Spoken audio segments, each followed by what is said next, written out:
This is the Arrow kick cylinder sent to me by Mr. Inferno.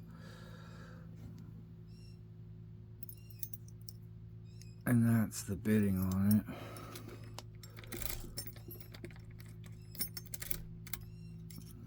it. So, to try to get into it, I'm gonna use my Lawlocks tools, pry bar and 47 thousandths, and then this Slim Moki standard.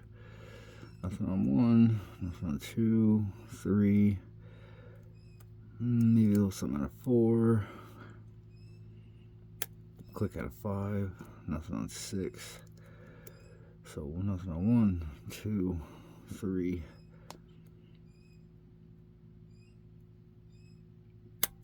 Got to click out of 4, 1.